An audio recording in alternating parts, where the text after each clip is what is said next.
Bonjour à vous tous, nous nous retrouvons ici pour continuer notre chapitre sur les calculs, sur les nombres relatifs. Vous aviez un gros exercice à faire et pas mal de calculs. On va donc les corriger aujourd'hui. Donc il fallait donc faire tous ces calculs-là, le C jusqu'au J, qui étaient donc de ce qu'on appelle des sommes algébriques, c'est-à-dire des additions de nombres positifs et négatifs. Eh bien allons-y. Commençons par le C. Alors, on passe au crayon. C égale. Alors, rappelez-vous comment il faut faire.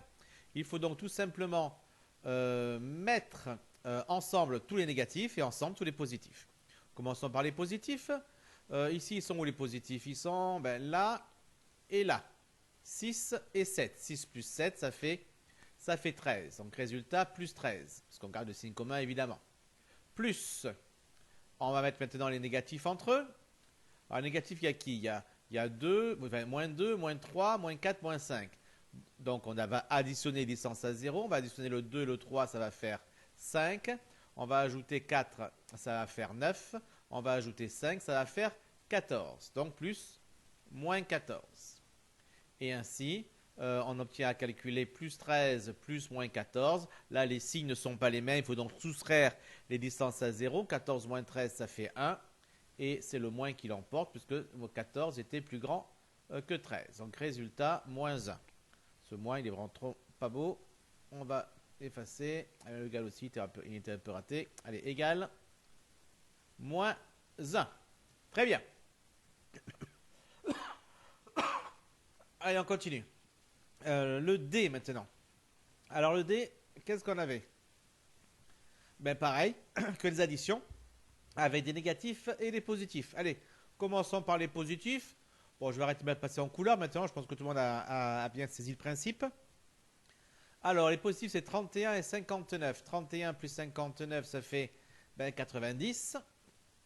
Et les négatifs, donc plus 90. Et les négatifs entre eux, donc ça fait forcément moins, forcément, parce qu'on gardera le signe commun. 18 et 22, ça va faire 40. 40 et 31, ça va faire 71. Sauf erreur 4, 5, 7, c'est ça, 71. Et donc D est égal à plus, puisque 90 c'est plus grand que 71. Et je fais 90 moins 71, ça va faire du style 19, je crois. Voilà, 19, plus 19. E, c'est pareil. On a des nombres à virgule maintenant, c'est vrai. Mais enfin, c'est pareil. Enfin, c'est pareil, mais c'est pareil, voilà, c'est pareil. On peut donc faire de la même manière. Néanmoins, je remarque quelque chose.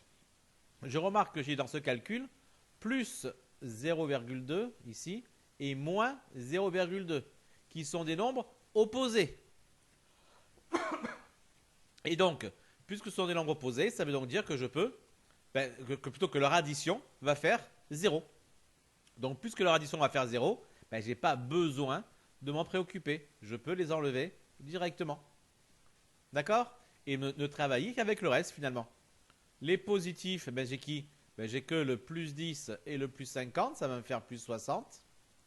Et les négatifs, il ne me reste plus que le moins 0,6. Ce qui va faire un total de E égale moins 50, non, plus, parce que 60 est plus grand que 0,6, plus 59,4.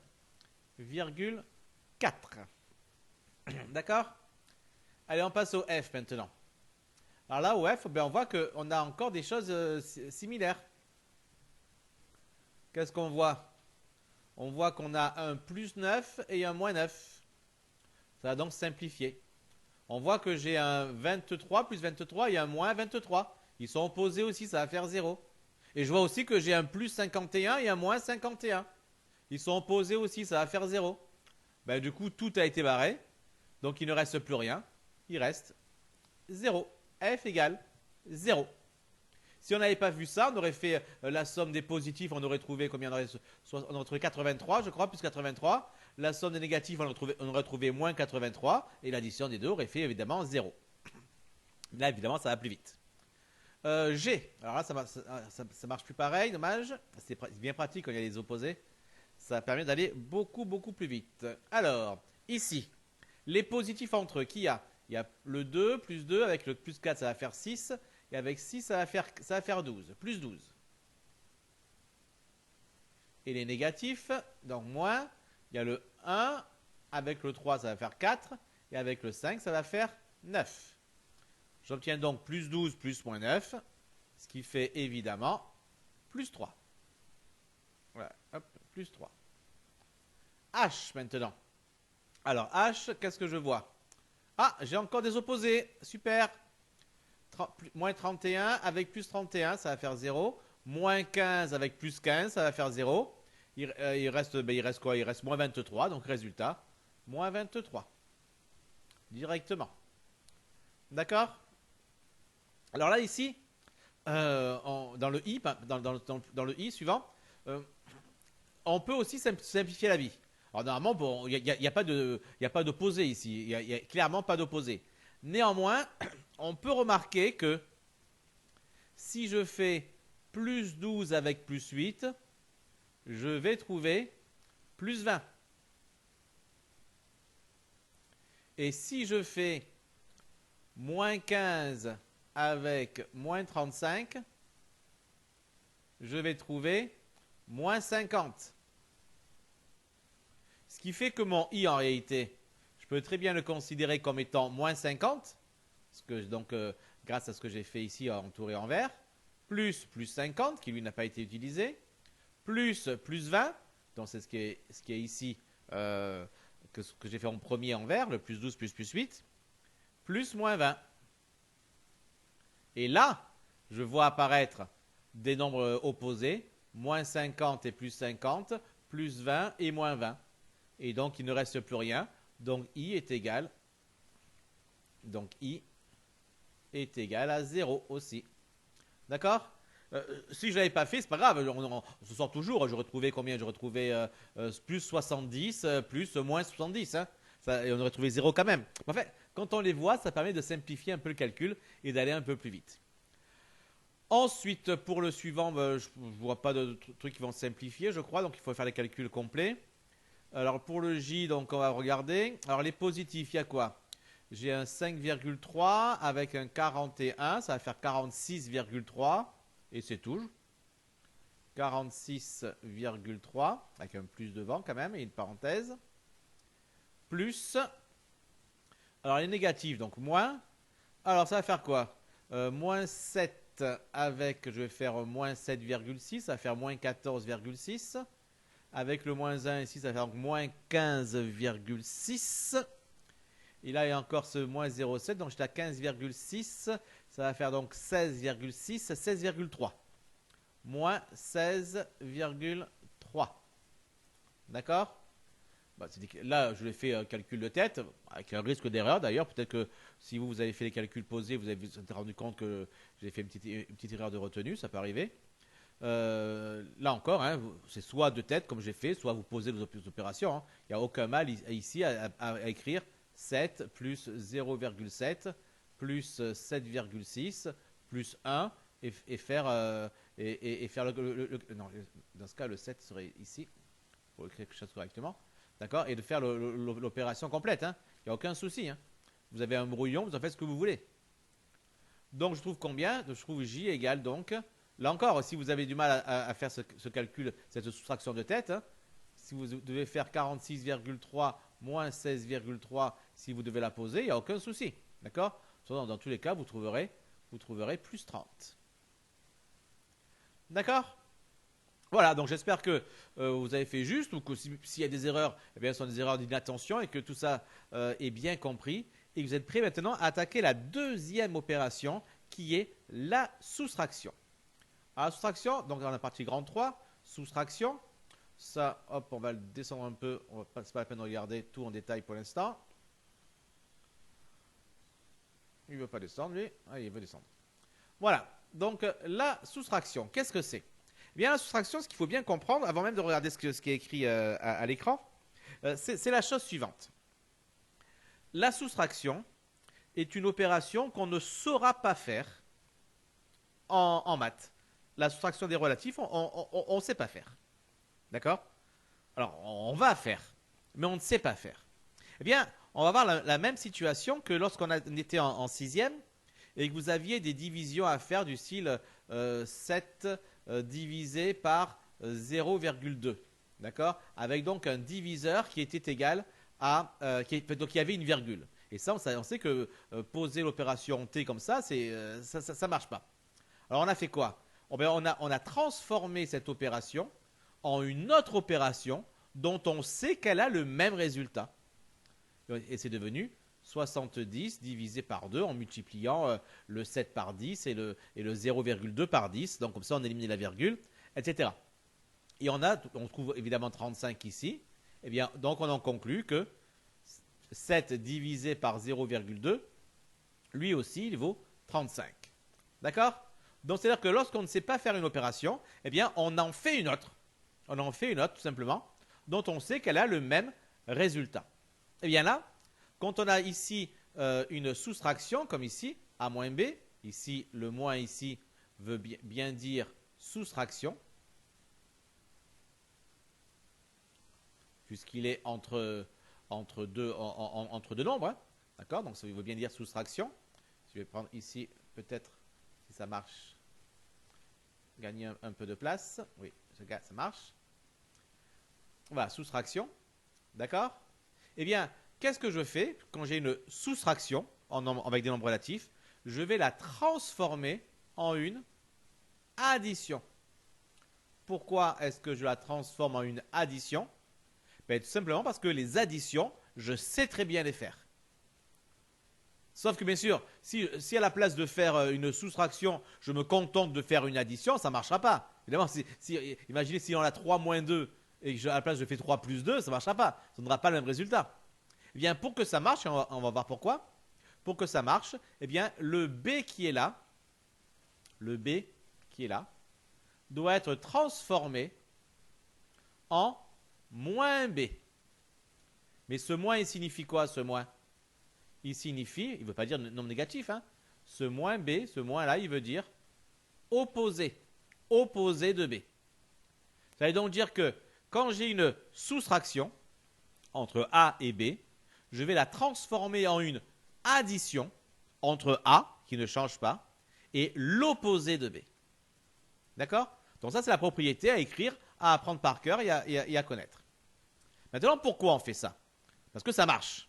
Parce que qu'est-ce qu'on fait quand on crée une soustraction pour les nombres relatifs? On a envie que la définition qu'on donne continue à faire de bonnes soustractions telles qu'on les connaît sur les nombres positifs. Car les nombres positifs, en gros, c'est les nombres naturels qu'on connaissait depuis l'école primaire. On veut que 3 moins 2, ça fasse toujours 1.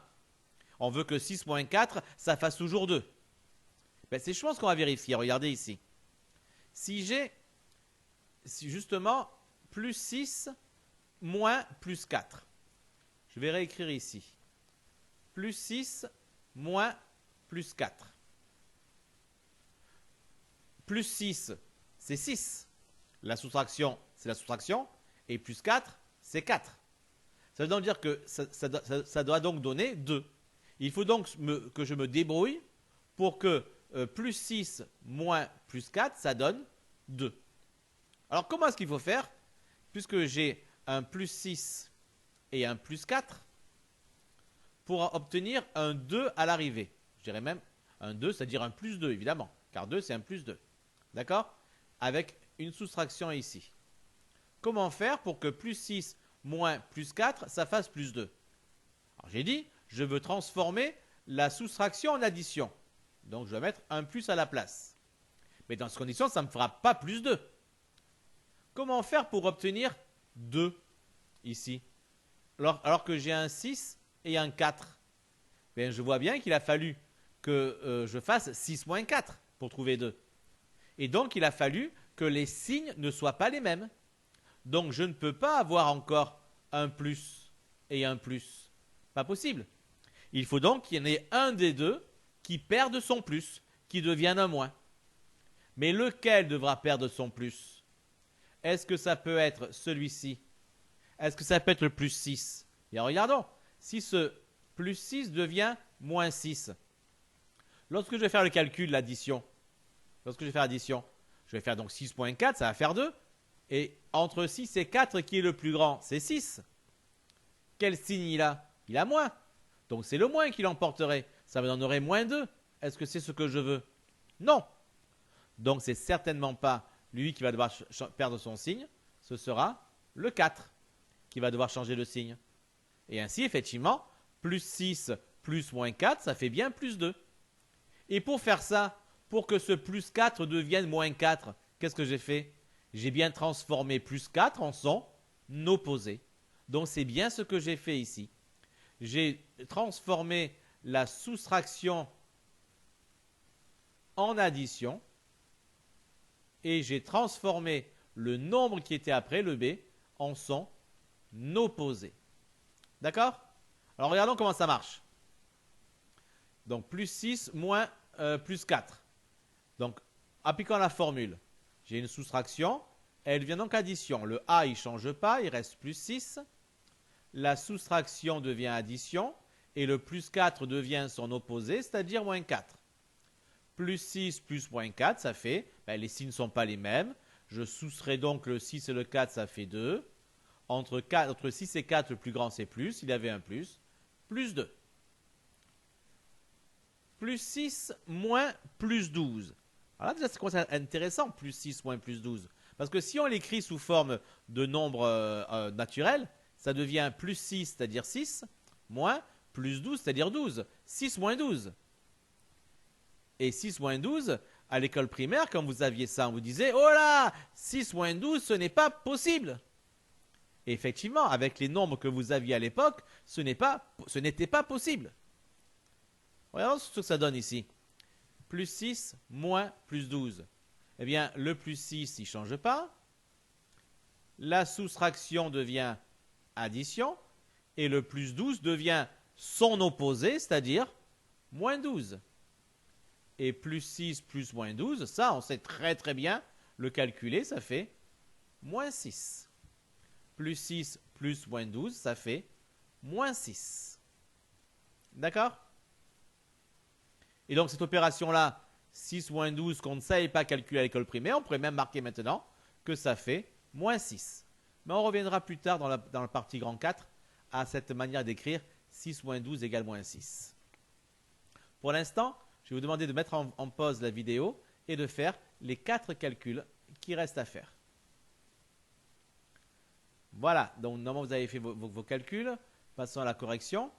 Plus 3 ne change pas. La soustraction devient addition. Le moins 7 devient son opposé, c'est-à-dire plus 7. Là maintenant, les signes sont les mêmes. Je garde donc le signe commun et je fais l'addition. 3 plus 7, ça me fait 10. Résultat, plus 10. Eh oui, on a soustrait, mais comme on a soustrait un nombre négatif, ça fait un nombre plus grand, ça fait plus 10. Ici, moins 3, moins plus 2. Alors le moins 3 ne change pas, la soustraction devient addition, et ce qui suit, le plus 2, devient son opposé, c'est-à-dire moins 2. Là, les signes sont les mêmes, donc je garde le signe commun, je fais 3 plus 2, ça fait 5. Ici, moins 8, moins 4. Moins 8 ne change pas, la soustraction devient addition, et le moins 4 devient plus 4. Moins 8 plus 4, les signes ne sont pas les mêmes. Je fais donc 8 moins 4, ça fait 4. Entre 8 et 4, le plus grand, c'est 8. Il avait un moins. Résultat, moins 4. Dernier calcul. Plus 3 moins plus 4 moins 7. Alors là, le plus 3 ne change pas. J'ai une soustraction ici.